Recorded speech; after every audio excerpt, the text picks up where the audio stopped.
देखिए आप लोग प्रश्नावली 8.1 का क्वेश्चन नंबर 3 तक आप हल कर चुके थे कल, क्यों हल कर चुके थे ना। इसके बाद क्वेश्चन है 4 नंबर कि यदि 15 काट a बराबर 8। देखिए अब तक जो आप 3 नंबर तक सवाल लगा रहे थे उसमें साइन या सेक जो भी दिया होता था वो भैया 3/5 या 5/4 ऐसे करके दिया होता था, तो हमें पता चल जाता था कि ये लंब है, ये कर्ण है, या आधार है, या कर्ण है। यहाँ पर केवल 8 दिया गया है, तो हम दो भुजाएं निकालेंगे कैसे। आखिर में जैसे कोई भी ट्रायंगल है, कोई भी त्रिभुज है, उस त्रिभुज की 3 भुजाओं में से जब कोई एक भुजा हमें मालूम होती है तभी तो हम निकाल सकते हैं तीसरी भुजा। मतलब कोई 2 भुजाएं जब हमें मालूम होंगी तभी तो हम तीसरी भुजा निकाल पाएंगे। यहाँ पर आप देखिए केवल एक ही भुजा दी हुई है, 15 कॉट a बराबर 8 दिया है। क्या दिया है? 15 कॉट a बराबर 8। 15 कॉट a बराबर 8। तो हम यहाँ कर क्या सकते हैं, हम इस 15 को इधर ला सकते हैं, ला सकते नहीं। और इधर ये 15 गुणे में है और इधर आएगा तो बटे में आ जाएगा। तो कॉट a बराबर क्या हो जाएगा, 8/15। हो गया नहीं हो गया? आपको पहले से मालूम है कि L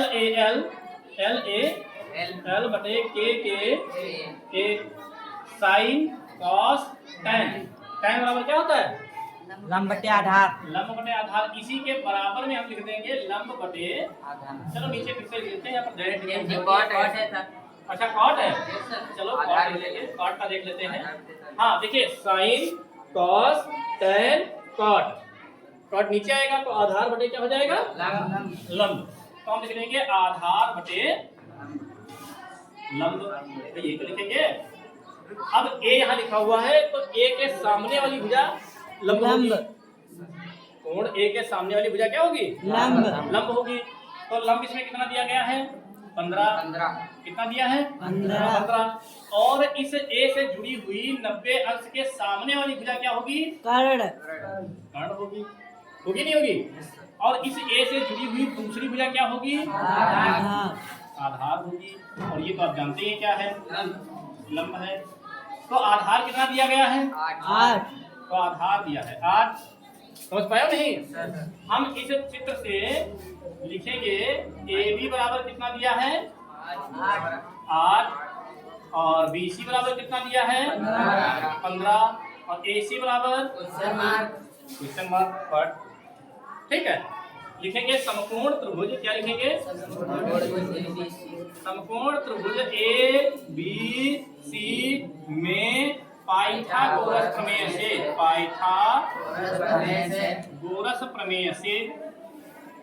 पाइथागोरस प्रमेय होती क्या है आप लोग बताएंगे? पाइथागोरस है वैज्ञानिक का नाम। प्रमेय क्या होती बताएंगे? कर्ण स्क्वायर बराबर लंब स्क्वायर प्लस आधार स्क्वायर। यहाँ पर प्लस लगा हुआ है तो पहले आप आधार लिख सकते हो, बाद में लंब लिख सकते हो, कोई फर्क नहीं पड़ता। ठीक है, कर्ण का नाम क्या है, AC का स्क्वायर बराबर लंब का नाम क्या है, BC का स्क्वायर। तो BC का स्क्वायर प्लस आधार का नाम क्या है, AB का स्क्वायर। AB नाम है तो AB का स्क्वायर हो गया। यहाँ स्क्वायर लगे थे, हमने ये लगा दिए, बाकी नाम लिख दिए। AC तो हमें निकालने हैं, AC पता नहीं कितना है, तो AC स्क्वायर बराबर BC हमें मालूम है 15 है, तो 15 का स्क्वायर प्लस AB भी हमें पता है कितना है, 8 का स्क्वायर। क्या इतना आप समझ पाए हैं? कोई समस्या तो नहीं है? बहुत अच्छी बात है। AC स्क्वायर करेंगे तो 15 का वर्ग हमको करना पड़ेगा। 15 का वर्ग शायद आप लोगों को याद हो, अगर नहीं याद है तो आप 15 को 15 से गुणा भी करवा सकते हो। 25 5 करना, 5 5 2 7। यहाँ क्रॉस करेंगे, 1 5 5 और 1 करना 1 5 7 5 12, हाथ से रहेगा 1 1 1 2। कितना आएगा, 225 प्लस 8 का वर्ग करेंगे कितना आएगा, 64। 8 का वर्ग कितना आएगा बच्चे, 64। देखिए 8 का वर्ग आता है 64। तो हम क्या लिखेंगे, 8 के स्थान पर क्या लिखेंगे, 64 लिख देंगे। इतने में कोई समस्या तो नहीं है। AC स्क्वायर बराबर, अब आपको 225 और 64 को जोड़ना है। क्या करना है, जोड़ना है। तो 225 और 64 को जोड़ेंगे तो 5 4 9 6 2 8 और 2 कितना है 289। आप लोगों को मालूम होना चाहिए कि इधर से स्क्वायर हटाएंगे तो उधर उधर में में आ आ जाएगा। जाएगा। ठीक है नहीं ठीक है। Yes, sir. और आपको ये भी पता है कि 289 किसका वर्ग होता है? 17 का। मतलब ये 289 केवल और केवल क्या 17 से डिविजिबल है। कितने से? 17 से। अगर हम 289 के गुणनखंड करें तो 17 का पहाड़ा लगाएंगे, 17 करना 17। अब इसमें से 17 मतलब कट जाएगा तो कितना बचेगा? 11। 11 के बाद लिखा है 1 9। 11 के बाद कितना लिखा है? 9। 119। तो 17 के पहाड़े में कितनी बार में 119 आएगा? 119। तो ये अब 17 का पहाड़ा लगा दो, 17 करना 17। इस तरह से AC बराबर रूट में हम लिख सकते हैं 17 गुणे 17। बताइए कोई समस्या तो नहीं है? नहीं है। तो AC बराबर 17 निकलेगा। कितना आएगा? 17 आएगा। तो यहाँ पर हम लिख सकते हैं कि ये 17 आएगा। ठीक है। अब हमको निकालना क्या है? हमें ज्ञात करना है साइन से। क्या निकालना है? साइन ए। तो साइन ए बराबर फार्मूला क्या होता है? लंब बटे कर्ण। लंब बटे कर्ण। साइन ए बराबर लंब कितना दिया गया है? नहीं, लंब का नाम पहले बताओगे। कर्ण कितना, क्या कर्ण का नाम क्या है? AC। साइन ए बराबर BC का मान कितना दिया गया है? 15। और AC का हमने निकाला है कितना? 17। तो 17 आ गया। साइन ए का मान आ गया, आपका एक आंसर आ गया। दूसरा निकालना है सेक ए। सेक ए बराबर फार्मूला क्या होगा? देखिए sine theta cos theta tan cot sec. Sec हो जाएगा आधार। क्या हो जाएगा? कर्ण बटे आधार। तो सेक ए बराबर हो जाएगा कर्ण। कर्ण का नाम AC बटे आधार क्या है? AB। सेक ए बराबर हो जाएगा AC का मान कितना दिया गया है? दिया नहीं गया, हमने निकाला है। और AB का मान कितना दिया गया भैया? 8। ये हो गया सेक ए का मान। बताइए इस सवाल में अगर आपको कोई समस्या है तो पूछ लो भैया। अभी कोई दिक्कत तो नहीं है? तो ठीक है, अगर कोई समस्या नहीं है तो आप इसको जो है नोट कर सकते हैं। देखिए क्वेश्चन नंबर 5 दिया गया है सेक थीटा बराबर 13/12। सेक थीटा बराबर क्या दिया गया है? 13/12। तो हम लिखेंगे सेक थीटा बराबर 13/12 हो तो अन्य सभी अन्य का मतलब इसको छोड़कर, सेक तो दिए है, सेक को छोड़कर कितने बचेंगे? 5। टोटल कितने होते हैं? 6। Sine cos tan cot sec cosec. तो सेक को छोड़कर बाकी अन्य सभी 5 त्रिकोणमितीय अनुपातों को हमें ज्ञात करना है। सबसे पहले हम क्या करेंगे? एक ट्रायंगल बनाएंगे।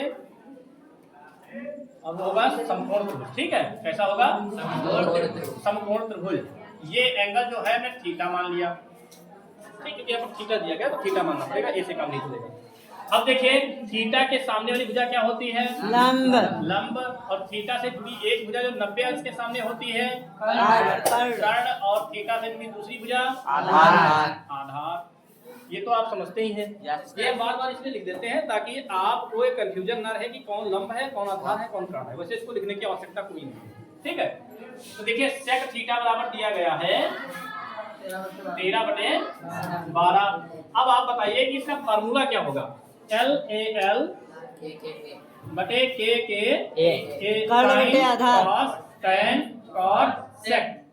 कर्ण बटे आधार बराबर इसके लिख देंगे कर्ण बटे आधार। ये होता है फार्मूला। बताइए सिवा कोई समस्या तो नहीं है? नहीं है। अब इसमें देख सकते हो कर्ण कितना है? 13। अर्थात AC बराबर कितना दिया गया? 13। और आधार कितना है? 12। AB बराबर कितना है? 12। हमें निकालना क्या है? लंब मतलब BC बराबर होगा।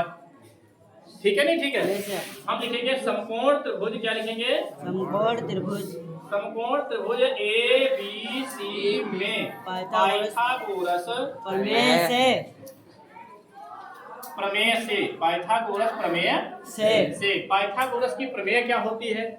कर्ण स्क्वायर बराबर लंब स्क्वायर प्लस आधार स्क्वायर। ठीक है नहीं? ठीक है। अब देखिए कर्ण का नाम क्या है? AC का स्क्वायर बराबर लंब का नाम क्या है? तो BC का स्क्वायर प्लस आधार का नाम क्या है? AB। आधार का AB तो AB का स्क्वायर। ठीक है नहीं? ठीक है। Yes sir. हम अगर चाहें तो इधर वाला पूरा इधर लिख सकते हैं, इधर वाला पूरा इधर लिख सकते हैं, लेकिन अभी नहीं लिखेंगे, पहले AC का मान रखेंगे। AC का मान कितना है? 13 का स्क्वायर बराबर BC का मान कितना है? कुछ नहीं, BC का कहाँ है भाई? हाँ। लंब का फार्मूला लगेगा। अरे अभी हो जाएगा, आप परेशान ना हो। BC का स्क्वायर हो जाएगा प्लस AB का मान कितना है? 12 का स्क्वायर। ठीक है नहीं? ठीक है, आप छात्रण कर लेंगे, अभी आ जाएगा। इधर वाला पूरा इधर और इधर वाला पूरा इधर। तो BC का स्क्वायर करेंगे तो BC का स्क्वायर प्लस 12 का वर्ग करेंगे तो 144 बराबर 13 का वर्ग करेंगे तो जब उधर से पूरा इधर लाएंगे, दायां पक्ष पूरा बायां पक्ष बनाएंगे, बायां पक्ष पूरा दाहिना पक्ष बनाएंगे, तो चिन्ह ना बदले तभी काम चल जाएगा। तो BC स्क्वायर बराबर 169, ये उधर जाएगा माइनस का हो जाएगा 144। ठीक है नहीं? ठीक है। तो BC स्क्वायर बराबर कितना हो जाएगा? 25। तो BC बराबर क्या हो जाएगा अंश? रूट में 25। तो BC बराबर कितना हो जाएगा रूट में? 5 गुणे 5। तो BC बराबर कितना हो जाएगा भैया? 5। बताइए कोई समस्या अगर है? हाँ। अगर जो ये रोड से बाहर ना निकले तो कुछ तो रूट में रखना पड़ेगा। अगर रूट से बाहर ना निकलने वाला अंक आ जाए, मान लीजिए आएगा कभी, वो कल वाला सवाल एक था उसमें रूट 7 आया था, तो रूट 7 में ही रखना पड़ेगा, उसको हम अपनी तरफ से पॉइंट में नहीं निकालेंगे। उसे सर रोड में ही रखना पड़ेगा। उसे रूट में ही रखना पड़ेगा, बाद में जब हम हल करेंगे जो सवाल दिया होगा उसमें, तो पूरा करने पर वो हट जाएगा, वो अलग बात है। अब हमें देखिए साइन से शुरू करना है। ठीक है, कहाँ से शुरू करना है? साइन थीटा बराबर क्या होता है? लंब बटे कर्ण। तो लंब बटे क्या होता है? कर्ण। तो इसमें बताइए साइन थीटा बराबर लंब का नाम क्या है? BC बटे कर्ण का नाम AC। साइन थीटा बराबर BC का मान आप बताएंगे और AC का मान 13। तो ये आपका साइन थीटा बराबर हो गया 5 बटे 13। इसके बाद किसका निकालेंगे भैया? कॉस थीटा बराबर आधार बटे कर्ण। आधार बटे कर्ण। तो कॉस थीटा बराबर आधार का नाम बताएंगे आप? AB बटे कर्ण कितना है? AC। कॉस थीटा बराबर AB का मान कितना है? 12 बटे AC का मान कितना है? 13। तो ये कॉस थीटा का हो गया साइन कॉस। इसके बाद क्या? Tan theta. टैन थीटा बराबर क्या हो जाएगा? लंब बटे लंब बटे आधार हो जाएगा। ठीक है नहीं? ठीक है। टैन थीटा बराबर लंब बटे आधार। तो हम टैन थीटा बराबर लंब का नाम क्या है? बटे आधार का नाम AB। अब आप बताएंगे टैन थीटा बराबर BC का मान क्या आया है? 5 बटे AB का मान 12। ये हो गया भैया टैन का मान। इसके बाद किसका निकालेंगे? Cot theta. कॉट थीटा देखो साइन कॉस टैन कॉट आधार बटे लंब क्या हो जाएगा? आधार बटे लंब। कॉट थीटा बराबर हो जाएगा, आधार का नाम बताएंगे आप? आधार क्या है? AB। तो AB लिखेंगे बटे लंब क्या है? तो BC लिखेंगे। ठीक है। कॉट थीटा बराबर AB का मान क्या है? 12। AB का मान यहाँ दिया हुआ है 12 बटे BC का मान क्या है? 5 दिया हुआ है, 5 लिखेंगे। ये हो गया भैया कॉट थीटा का मान। तो साइन कॉस टैन कॉट, इसके बाद आएगा सेक। सेक का मान यहाँ दे रखा था पहले से, अगर हम निकाले भी तब भी यही आएगा, अगर निकाले तब भी यही आएगा, लेकिन क्वेश्चन कह रहा था अन्य का मतलब इसको छोड़कर। तो सेक के बाद क्या आएगा? कॉसेक आएगा ना। तो अब निकालेंगे, देखो sine cos tan cot sec cosec कर्ण बटे लंब।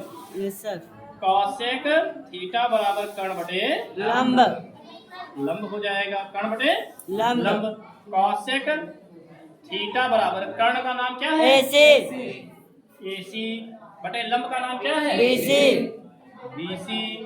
कॉसेक थीटा बराबर AC का मान क्या है? 13 बटे BC का मान क्या है? 5।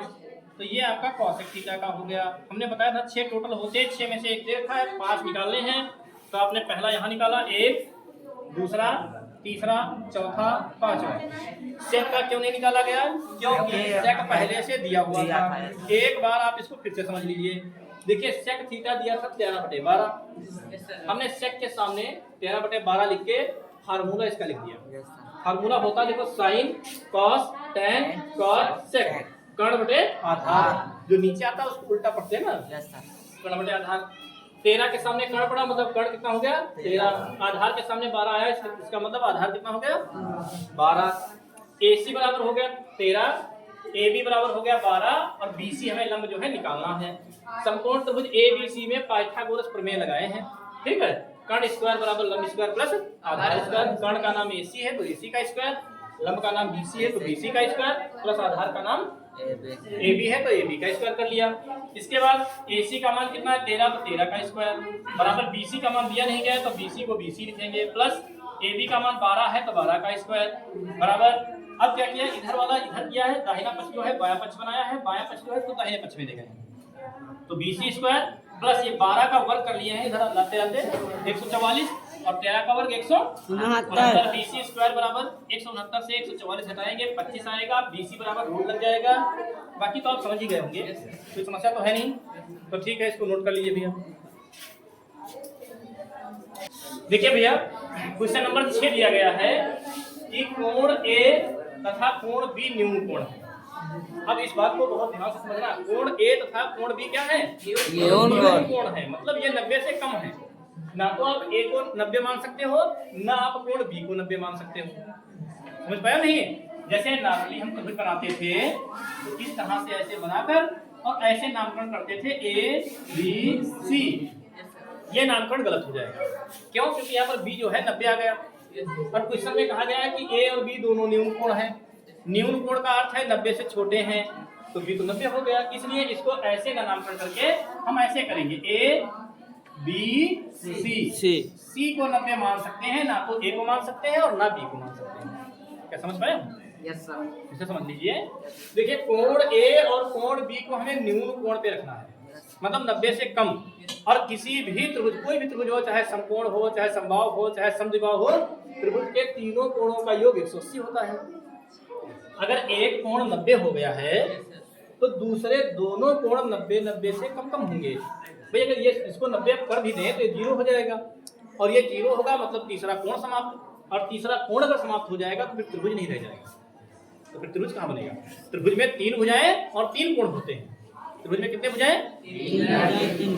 त्रिभुज में 3 भुजाएं और 3 कोण होते हैं, तो आपका A और B होना चाहिए न्यून कोण।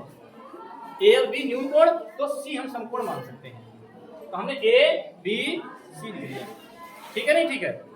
इस चित्र में हमारा कोण A न्यून कोण है और कोण B भी न्यून कोण है और कोण C समकोण है। कोई समस्या तो नहीं है? नहीं सर। हम क्या लिखेंगे?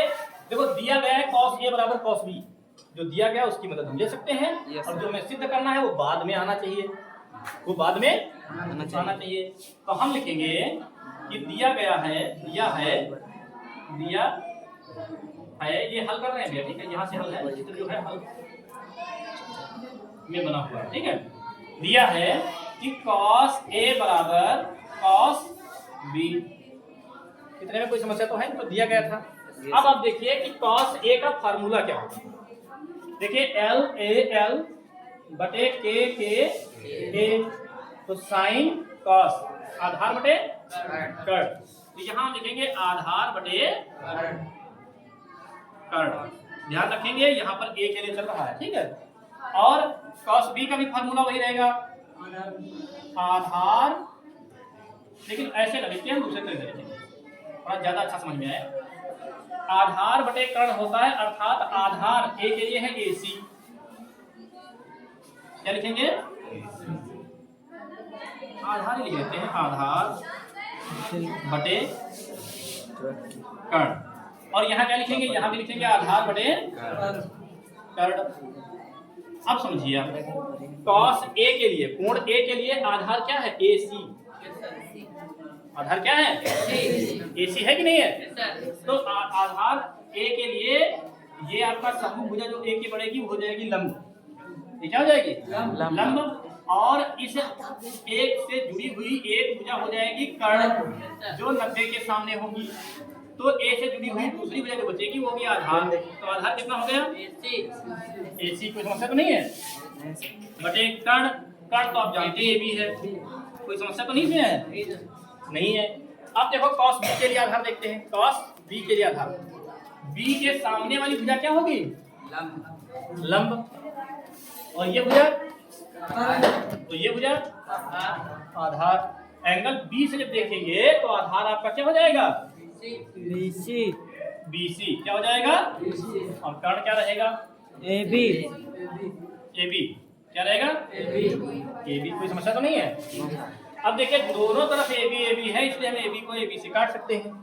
और अगर आपकी ऐसे समझ में ना आए कि क्यों काट लिया गया, कैसे काट दिया गया, तो हम पूरा लीगल तरीके से अर्थात रूल के अकॉर्डिंग बताते हैं। देखिए AC बराबर BC बटे AB लिखा हुआ था, ये इधर बटे में है, ये इधर पूरे में जाएगा, जाएगा नहीं? अब कट जाएगा। ठीक है नहीं? ठीक है। तो यहाँ पर आपका AC बराबर क्या आ गया? BC। भुजा AC बराबर भुजा BC, भुजा AC बराबर भुजा BC। कोई समस्या तो नहीं है भाई? AC बराबर आ गई BC। और जब किसी भी त्रिभुज में दो भुजाएं बराबर आ जाएं तो उसे हम कहते हैं समद्विबाहु त्रिभुज। क्या कहते हैं? समद्विबाहु त्रिभुज। समद्विबाहु। समद्विबाहु त्रिभुज का मतलब है ऐसा त्रिभुज जिसकी दो भुजाएं बराबर हों। देखो हमने दो भुजाएं बराबर सिद्ध कर दी हैं। AC बराबर क्या आ गया? BC। ठीक है। और यहां पर हम लिखेंगे अतः त्रिभुज ABC समकोण समद्विबाहु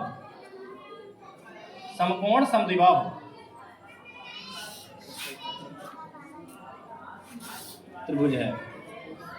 समझ पाए हो नहीं समझ पाए हो? समकोण भी है और समद्विबाहु भी है। अब इसके बाद समझिए कि किसी त्रिभुज में किसी भी त्रिभुज में दो बराबर भुजाओं के सम्मुख कोण बराबर होते हैं। ठीक है। किसी भी त्रिभुज में दो बराबर भुजाओं, या दो ना लिखो, तीनों का बराबर है तो तीनों कोण बराबर हो जाएंगे।